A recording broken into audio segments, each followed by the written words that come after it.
నమస్కారం vision news కి స్వాగతం. ఈనాటి వార్తలు. ప్రపంచ రక్తదాతల దినోత్సవం సందర్భంగా గర్వకారణమైన ఘనత భారత రెడ్ క్రాస్ సొసైటీ పశ్చిమ గోదావరి జిల్లా శాఖ ఆంధ్రప్రదేశ్ రాష్ట్రంలో కార్పొరేషన్లకు చెందని విభాగంలో అత్యధిక రక్త యూనిట్లు సేకరించిన సంస్థగా 2వ స్థానం సాధించింది. ఈ రాష్ట్ర స్థాయి పురస్కారం తణుకు రెడ్ క్రాస్ బ్లడ్ సెంటర్కు లభించడం విశేష గర్వకారణం. స్వచ్ఛంద రక్తదానం ద్వారా సేవలు అందించడంలో ఈ కేంద్రం చేసినటువంటి సేవలు అపూర్వం. సినీ నటుడు అల్లం గోపాలరావు మృతికి సిపిఐ జిల్లా సమితి తీవ్ర సంతాపం, కుటుంబ సభ్యులకు ప్రగాఢ సానుభూతిని వ్యక్తం చేసింది. సిపిఐ జిల్లా కార్యదర్శి కొనాల భీమారావు మాట్లాడుతూ, గోపాలరావు తొలినాళ్లలో ఉమ్మడి పశ్చిమ గోదావరి జిల్లా ప్రజానాట్య మండలిలో ప్రముఖ పాత్ర వహించారని, అభ్యుదయ భావాలు కలిగినటువంటి రావు సమాజంలో మంచి మార్పుకు ఎనలేని కృషి చేశారని అన్నారు. గొప్ప అభ్యుదయవాది గోపాలరావు అని, ఆ తర్వాతి కాలంలో సినీ రంగంలో ప్రవేశించి పలు చిత్రాలలో సీరియల్స్ లో నటించి నటుడుగా మంచి గుర్తింపు పొందారని అన్నారు. ఆయన మృతి సమాజానికి తీరని లోటు అని తెలియజేశారు. జిల్లాలో 8.5 లక్షల మంది యోగా రిజిస్ట్రేషన్ చేసుకోవడం సంతోషకరమైన విషయమని రాష్ట్ర శాసనసభ ఉపసభాపతి కనుమూరి రఘురామకృష్ణంరాజు అన్నారు. శనివారం కాళ్ల మండలం పెదామిరం రాధాకృష్ణ కన్వెన్షన్ నందు ఆయుష్ శాఖ ఆధ్వర్యంలో నిర్వహించిన యోగాభ్యసన కార్యక్రమంలో Raghuramakrishnamraju, collector Nagarani, joint collector J Rahul Kumar Reddy, RDO Praveen Kumar Reddy yoga శిక్షకులు ఇచ్చిన యోగాభ్యసన కార్యక్రమంలో పాల్గొని యోగాభ్యాసాలను చేశారు. దీనికి జిల్లా యంత్రాంగం కృషి ఎంతగానో ఉందని, ప్రపంచ యోగా దినోత్సవం సందర్భంగా దేశంలోని అన్ని రాష్ట్రాలలో యోగా కార్యక్రమాలు జరుగుతున్నాయని, మన ఆంధ్రప్రదేశ్ ముఖ్యమంత్రి చంద్రబాబు దీనిని ఒక ఛాలెంజ్ గా తీసుకొని యోగాంధ్ర పేరుతో మన రాష్ట్రంలో 4 రోజుల పాటు యోగా కార్యక్రమాలు నిర్వహించుకోవడం అభినందనీయమని అన్నారు.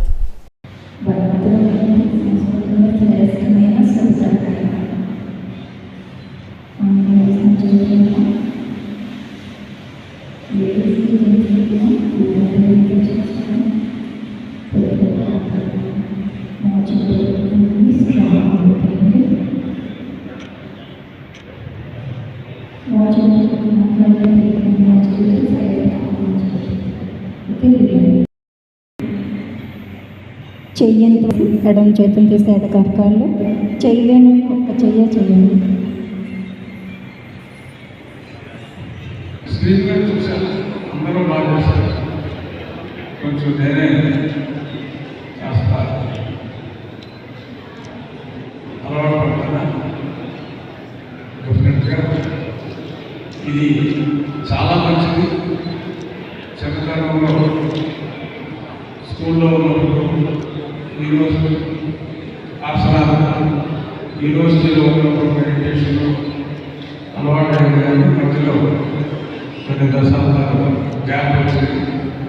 ఆ గ్యాప్ వచ్చిన తర్వాత ఆల్మోస్ట్ మొన్న విజయవాడ ఆసనం తర్వాత ఇది 21వ తారీఖు ప్రతిష్టాత్మకంగా మరి మోడీ గారు ప్రపంచ యోగా దినోత్సవం చెప్పి, యోగా పుట్టిందే మన భారతదేశంలో. పతంజలి లాంటి యోగులు ఎంతోమంది దీన్ని ప్రచారంలోకి, ప్రజాభవనంలోకి తీసుకొచ్చారు. ఎన్నో శతాబ్దాల తర్వాత నరేంద్ర మోడీ గారు దీన్ని తిరిగి విశ్వవ్యాప్తం చేయాలనే ప్రయత్నంలో వరల్డ్ యోగా డే జూన్ 21గా నిర్ణయించడం జరిగింది. మరి దేశంలో అన్ని రాష్ట్రాల్లో ఆంధ్ర రాష్ట్రం దీన్ని ప్రెసిడెంట్గా తీసుకుని చంద్రబాబు నాయుడు గారు గత నెల ఆల్మోస్ట్ 20 రోజులుగా శిక్షణా తరగతులు రాష్ట్ర వ్యాప్తంగా భారీగా నిర్వహిస్తున్నారు. మన జిల్లాలో కలెక్టర్ గారు ప్రత్యేక శ్రద్ధ తీసుకుని ఆల్మోస్ట్ ఇవాళ మనకి 16వ తారీఖు 19వ తారీఖు 19వ తారీఖు మళ్ళీ మేము ఎన్నో కార్యక్రమాలు చేస్తున్నారు. విశాఖపట్నంలో మరి ఒకేసారి 5 లక్షల మందితో అక్కడ సముద్రం ఒడ్డున ప్రపంచ స్థాయిలోనే నిలిచిపోయే విధంగా మరి ప్రణాళిక చేస్తున్నారు. కలెక్టర్ మాట్లాడుతూ, యోగాను రోజువారీ దినచర్యలో భాగంగా చేసుకోవడం ద్వారా అనారోగ్య సమస్యలు రావు అని, ప్రతి ఒక్కరూ యోగా ప్రాధాన్యతను తెలుసుకోవాలని అన్నారు. ఈ కార్యక్రమంలో ఆర్డీఓ, జిల్లా టూరిజం శాఖ అధికారి అప్పారావు, యోగా డెమోలు రోహిణి, వెంకటేశ్వరరాజు, వివిధ జిల్లా శాఖల అధికారులు, ప్రభుత్వ ఉద్యోగులు, విద్యార్థులు, స్థానిక ప్రజలు తదితరులు పాల్గొన్నారు. పశ్చిమ గోదావరి జిల్లా ఉండి నియోజకవర్గంలోని పాలకోడేరులోని మంగయ్య చెరువు సమీపంలో ఎలాంటి అనుమతులు లేకుండా అరసెంటు స్థలంలో నిర్మిస్తున్న 3 అంతస్తుల భవనాన్ని కూల్చేయాలని డిప్యూటీ స్పీకర్ రఘురామకృష్ణంరాజు అధికారులను ఆదేశించారు. పాలకోడేరులో సిసి రోడ్ల ప్రారంభోత్సవానికి ఇచ్చేసిన ఆయన పక్కనే నిర్మిస్తున్న భవనాన్ని చూసి అధికారులను ప్రశ్నించారు. గ్రామ కార్యదర్శి గోపి సమాధానమిస్తూ ఈ భవనానికి ఎలాంటి అనుమతులు ఇవ్వలేదని, ఆయన గ్రామానికి చెందిన రిటైర్డ్ ఉద్యోగిని చంద్రావతి నిబంధనలకు విరుద్ధంగా నిర్మింపచేశారని తెలిపారు. అనుమతులు లేకుండా నిర్మిస్తున్నటువంటి బిల్డింగ్ గురించి ఏం చేస్తున్నారని రఘురామ మండిపడ్డారు. వెంటనే ఈ బిల్డింగ్ ను కూల్చివేయాలని అధికారులను ఆదేశించారు. అత్తిలి మండలం ఈడూరు గ్రామంలో వేంచేసి ఉన్న వరాల వెంకటేశ్వర స్వామి వారికి శనివారం ప్రత్యేక పూజలు జరిపారు. ఆలయ అర్చకులు వాడపల్లి శేఖరాచార్యుల ఆధ్వర్యంలో పూజాధికారులను నిర్వహించారు. దీనికి హాజరైనటువంటి భక్తులు అన్నదానం జరిపారు. తణుకు పట్టణంలో వేంచేసి ఉన్న శ్రీ సంతోషిమాత అమ్మవారి ఆలయం 9వ వార్షికోత్సవం సందర్భంగా శనివారం అమ్మవారికి విశేష పూజలు జరిగాయి. పెద్ద సంఖ్యలో మహిళా భక్తులు హాజరై కుంకుమార్చనలు నిర్వహించారు, హోమ పూజలు జరిపారు. ఈ సందర్భంగా హాజరైన భక్తులకు అన్నదానాన్ని నిర్వహించారు.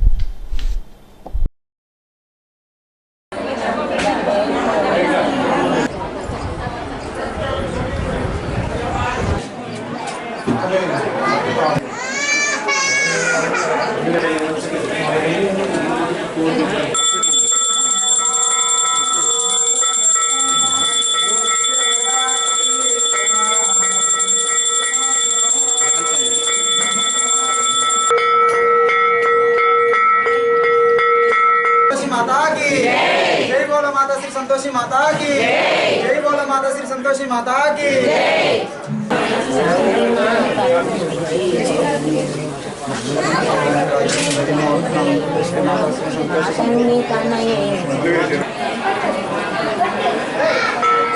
ఎత్తమంది శ్రీ సూక్తం నేర్పించాలి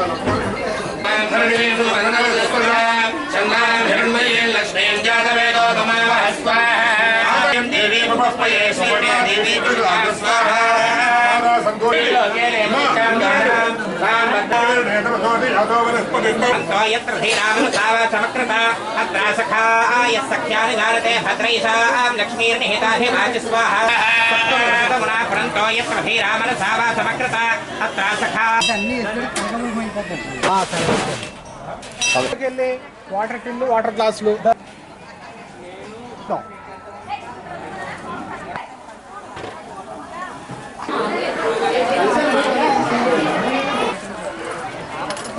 అన్ని వచ్చినాయి. ఒక 2 బాగా తక్కువ మనకు 3 ప్రాసెస్ జరిగింది.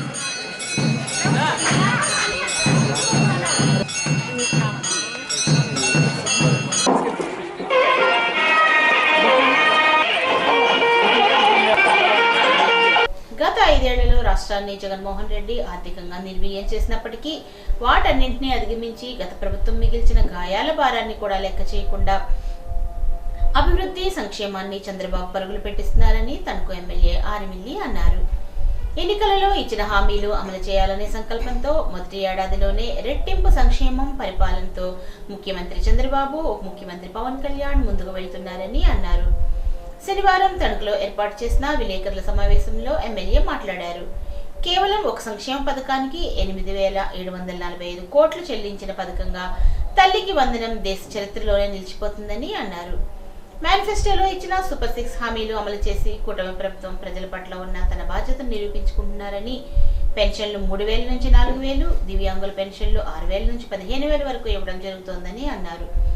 మహిళలకు ఏడాదికి 3 గ్యాస్ సిలిండర్లు ఉచితంగా ఇప్పటికే అమలు చేస్తుండగా తల్లికి వందనాన్ని కూడా అమలు చేశారని, ఈ నెల 20 నుంచి అన్నదాత సుఖీభవ అమలు చేస్తున్నట్లు చెప్పారు.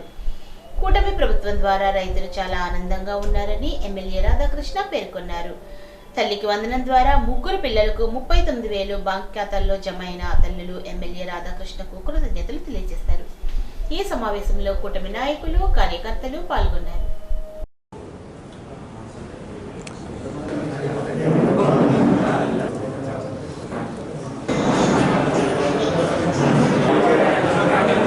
ఏడాదిలోనూ కూడా గౌరవ ముఖ్యమంత్రి నారా చంద్రబాబు నాయుడు గారు ఎన్ని ఆర్థిక ఇబ్బందులు ఉన్నా, రాష్ట్రంలో గత ప్రభుత్వం మిగిల్చినటువంటి గాయాల భారం ఉన్నా అభివృద్ధిని సంక్షేమాన్ని పరుగులు పెట్టించి ఎన్నికల్లో ఏదైతే హామీలు ఇచ్చారో ఆ హామీలన్నీ కూడా అమలు చేసే దిశగా మొదటి సంవత్సరం కూటమి ప్రభుత్వం ప్రజలకి ఒక భరోసా కల్పించిందంటూ ఎటువంటి సందేహం లేదు.